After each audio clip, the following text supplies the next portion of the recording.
Hi guys, this is Divya and I'm back with another episode of Plums Prelims Level Up MCQ series, and today is the turn of geography. It is the 86th episode and 28th February.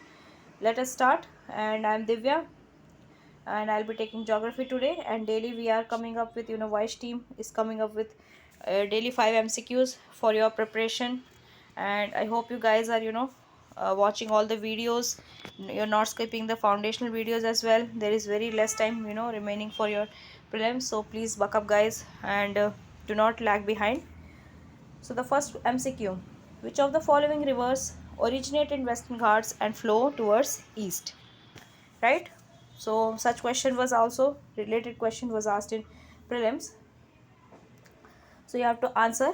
Options are Shravati, Ghataprabha, Malaprabha, Mandovi. So you have to choose the correct combination of the rivers that originate in Western Ghat and then flows towards the east. Remember this. So option A is 1 and 3, right? Option B 2 and 3 only. Option C 2 and 4 only. Option D 2, 3 and 4. Right? It is difficult to remember, but you have to. Right answer is option B.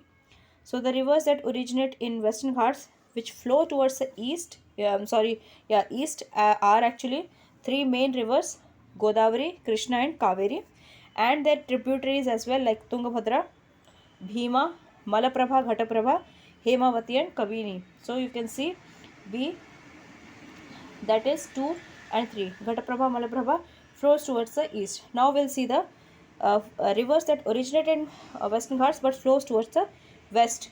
They are Periyar, Bharatpula, Netravati, Shravati, and Mandovi. Right? So the next question, consider the following statements.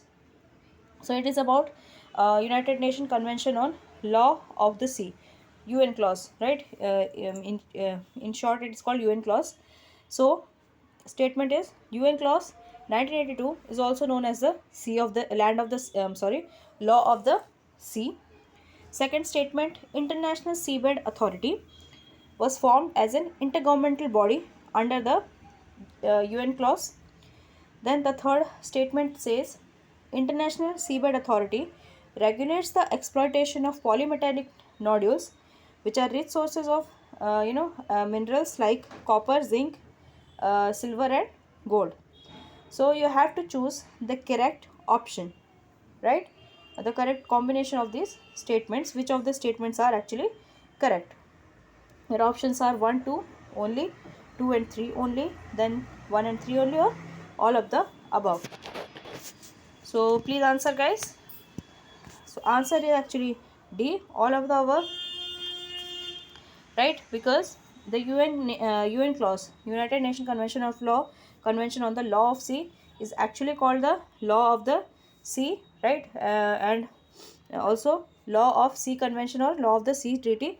Under this it was formed. It is an international agreement that establishes a legal framework for all marine and maritime activities. And then there is International Seabed Authority, which is mandated under UN clause, right? So it is UN Convention on the Law of the Sea. It is to organize, regulate, control, or mineral related activities in the international seabed, right? So for the mineral exploration and all, it is the International Seabed Authority which actually permits, right? So it is for the for the benefit of mankind as a whole. ISA, that is International Seabed Authority, it has the duty to ensure effective protection of the marine environment from harmful effects that may arise due to the deep seabed related activities. Now, the third MCQ, with reference to India, Pichola, Ana Sagar, Raj Samudra, Jai Samand.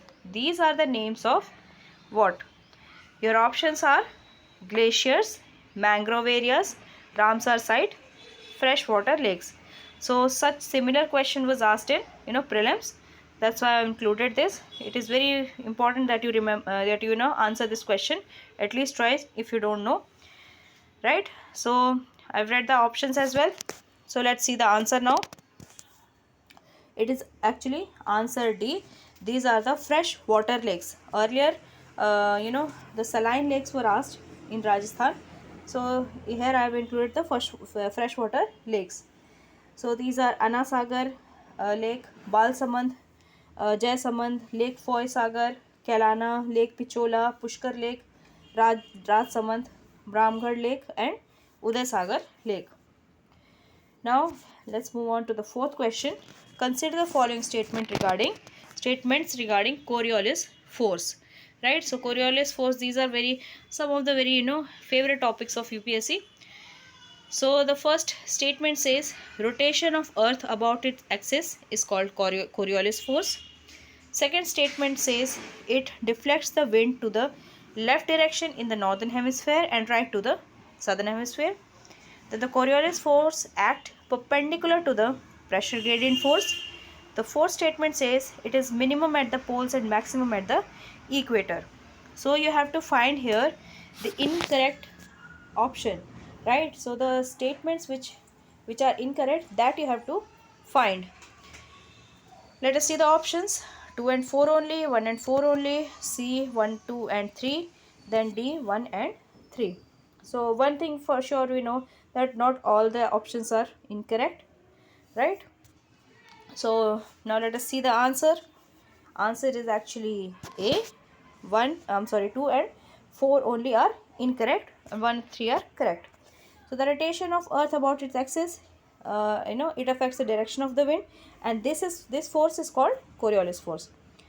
This Coriolis force deflects the wind towards the right direction in the northern hemisphere and left in the southern hemisphere. Very crucial point, right? This is, people confuse this. And then there is this Coriolis force is directly proportional to the angle of latitude, and it is maximum at poles and absent at equator. This is very important. At equator, Coriolis force is none. It is not there. It is maximum at poles, right? Then this Coriolis force acts perpendicular to the pressure gradient force, and the pressure gradient force is perpendicular to an isobar, right? Please guys comment what is an isobar. Now fifth and final MCQ of the day. So there is ITCZ, right? Intertropical convergence zone. So why it normally occurs, right? Very simple. Options are, it occurs normally, where it normally occurs. It is just asking where it is normally occurring. So it occurs near equator, or near the Tropic of Cancer, or near the Tropic of Capricorn, or near the Arctic Circle. Very easy. Answer the question. If you have good conceptual understanding and you have read the NCERT, definitely you will be able to answer this question. Now let us see. It is A. So the intertropical convergence zone, that is ITCZ, also it is known as doldrums or calms, because of it is a monotonous windless weather. It is an area where the northeast and southeast trade winds converge, right? That's why convergence zone. And intertropical also should suggest you, where it should be, mainly where it will be occurring. So it encircles Earth near the thermal equator through its specific position, which varies seasonally. Now we have come an end to this episode, and tomorrow again we will come up with 5 new MCQs. Stay tuned guys. Please like and share these videos as much as you can. Thank you.